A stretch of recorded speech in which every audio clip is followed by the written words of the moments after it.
La pereza, de Natalia Gisburg. En el 44, en el mes de octubre, vine a Roma para buscar trabajo. Mi marido había muerto durante el invierno. En Roma había una editorial en la que mi marido había trabajado durante años. El editor se encontraba entonces en Suiza, pero la editorial había reanudado su actividad inmediatamente después de la liberación de Roma. Pensaba que si pedía trabajo en aquella editorial, me lo darían, y sin embargo pedirlo me disgustaba, porque pensaba que me lo darían un poco por compasión, porque era viuda y tenía hijos que mantener. Hubiese querido que alguien me diera un puesto sin conocerme y por mis habilidades. Lo malo es que yo no tenía habilidades. Me había entretenido con estos pensamientos durante la ocupación alemana. En aquellos momentos estaba con mis hijos en la campiña toscana. Había pasado la guerra, después había sobrevenido el silencio que sigue a la guerra, y por último, los americanos habían llegado a la campiña inmóvil y a los pueblos convulsionados. Nos trasladamos a Florencia, dejé a los niños en Florencia con mis padres y vine a Roma. Quería trabajar porque no tenía dinero. Sin embargo, si me hubiese quedado con mis padres, habría podido vivir. Pero la idea de que mis padres me mantuvieran me fastidiaba muchísimo. Además, quería que mis hijos volvieran a tener una casa conmigo. Hacía tiempo que no teníamos casa. Habíamos vivido durante aquellos meses de guerra en casa de parientes y de amigos, en conventos o en albergues. Mientras viajaba hacia Roma en un coche que se paraba cada media hora, acariciaba sueños de trabajos interesantes, como hacer de niñera o escribir la sección de sucesos para algún diario. El obstáculo principal para mis propósitos de trabajo consistía en que no sabía hacer nada. No me había licenciado porque me había bloqueado ante un suspenso en latín, materia que, por aquellos años, no suspendía a nadie.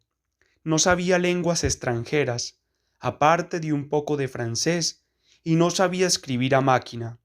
Durante mi vida, exceptuando criar a mis hijos, hacer las tareas domésticas con extrema lentitud y poca dureza, y escribir novelas, no había hecho nunca nada.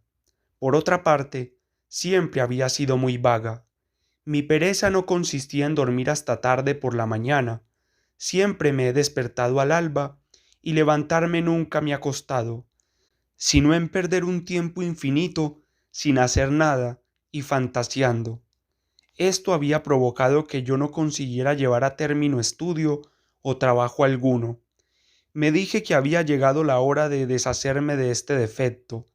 La idea de dirigirme a aquella editorial, donde me acogerían por piedad y compasión, me pareció de pronto la más lógica, aunque me resultaran molestos los motivos por los que me acogerían. En aquella época había leído un libro que me parecía bueno.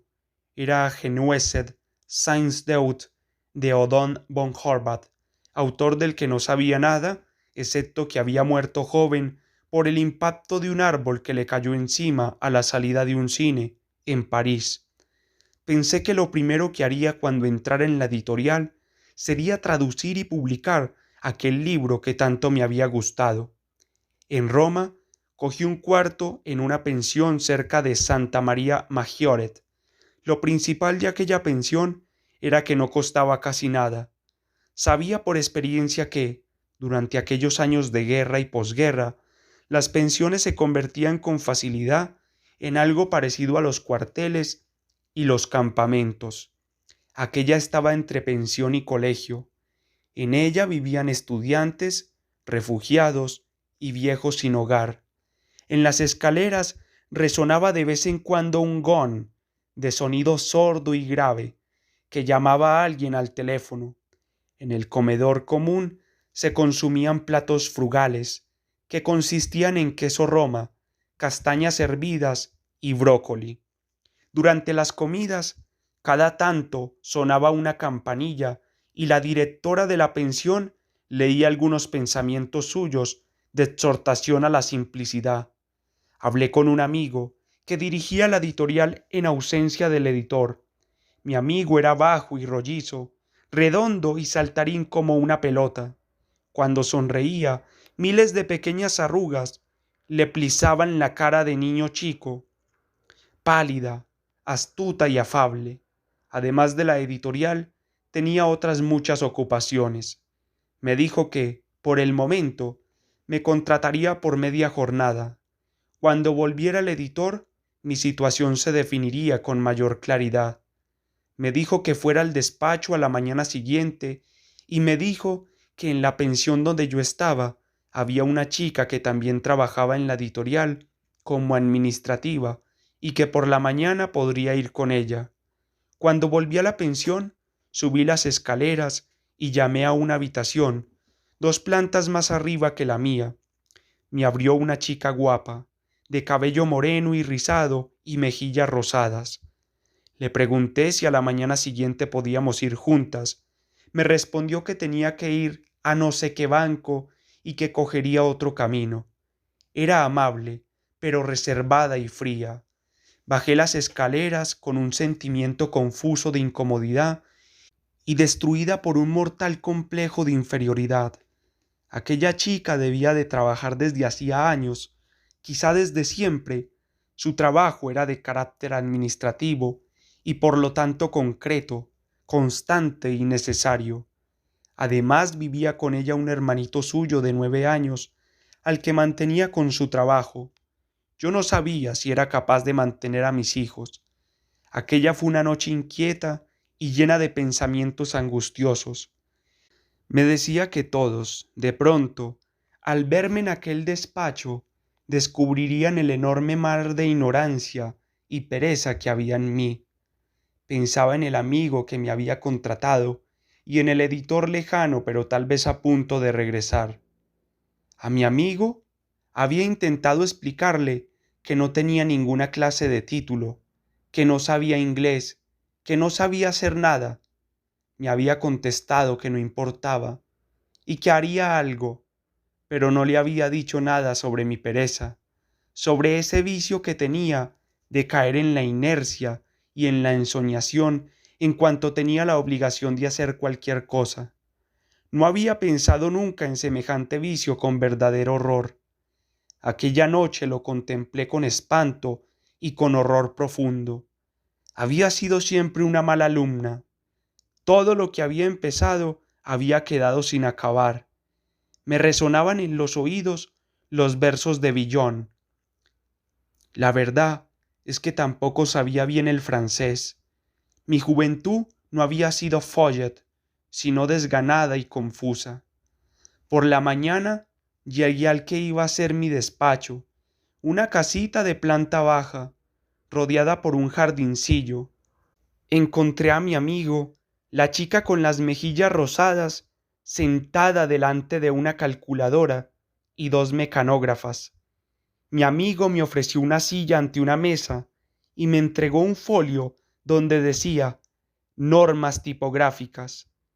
Así supe que Perchet y Afinché llevaban acento agudo, pero que té y café y Lanchet llevaban acento grave. Después me dio un texto mecanografiado. Era una traducción de Gosta Berlin. Tenía que revisar la versión italiana y corregir los acentos. Mi amigo, dando saltos por la habitación como una pelota, me dijo que no debía atontarme por no tener un título, cosa que no indignaría en absoluto a nuestro ahora común jefe, que tampoco tenía ninguno. Le pregunté cuál sería, después de Ghost a Berlin, mi segundo trabajo. Me di cuenta con horror de que no lo sabía. Tenía tal miedo de caer en la pereza que me sumergí en aquella revisión y en 3 días había terminado. Mi amigo me trajo entonces una copia francesa de las memorias de la esposa de Lenin. Traduje de manera precipitada una 30 de páginas, pero entonces mi amigo me dijo que había cambiado de idea y que aquel libro no se publicaría. Me dio una traducción de Homo Ludens. Un día me encontré al editor en la puerta del despacho. Lo conocía desde hacía tiempo, pero nunca habíamos intercambiado más de 5 palabras, y durante los años en que no nos habíamos visto, habían sucedido tantas cosas que era como si nos viésemos por primera vez. Lo sentía amigo y desconocido a la vez. Con estos sentimientos se mezclaba la idea de que ahora era mi jefe, es decir, alguien que podía echarme de aquel despacho en un instante. Me abrazó y se ruborizó porque era tímido y parecía contento y no demasiado sorprendido de que yo trabajara allí. Me dijo que esperaba de mí proyectos e ideas. Sofocada por la timidez y por la emoción, le dije que quizá podría traducirse y publicarse Geuneset sans Dieud. No sabía nada de aquel libro y le conté deprisa la historia del cine y de la caída del árbol. Tenía muchas cosas que hacer y se fue enseguida. Durante los días siguientes no volví a verlo, pero la chica de mejillas rosadas vino a decirme que me habían aumentado el contrato a jornada completa. Nunca hablaba con aquella chica, pero cuando nos veíamos en el pasillo nos sonreíamos, unidas por el recuerdo y la perspectiva de sonidos de campanilla y brócoli. Un día me enteré de que estábamos a punto de mudarnos a una nueva sede. Me disgusté porque me había acostumbrado a aquel despacho y sobre todo a un mandarino que veía desde mi ventana.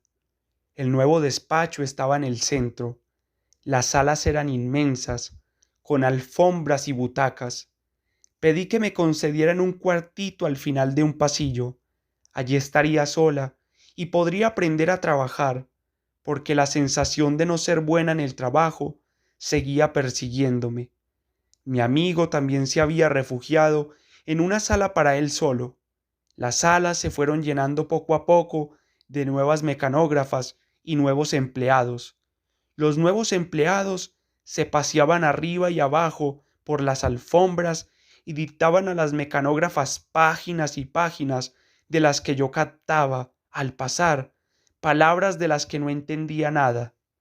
O bien recibían en el salón alguna visita con la que mantenían misteriosas entrevistas. Mi amigo me dijo que a él todos aquellos empleados nuevos y todas aquellas nuevas mecanógrafas le parecían innecesarios. También le parecían innecesarios las alfombras, el salón, las visitas y las entrevistas. Comprendí que los nuevos empleados tenían ideas políticas distintas a las suyas. Él aparecía deprimido y ya no saltaba, sino que se sentaba apartado inmóvil a su mesa y su cara, que ya no se fruncía al sonreír, estaba apagada y triste como la luna. Al verlo desanimado y languido, tuve de súbito la sensación de que estaba, como yo, y quizá más que yo, afectado por una ilimitada pereza.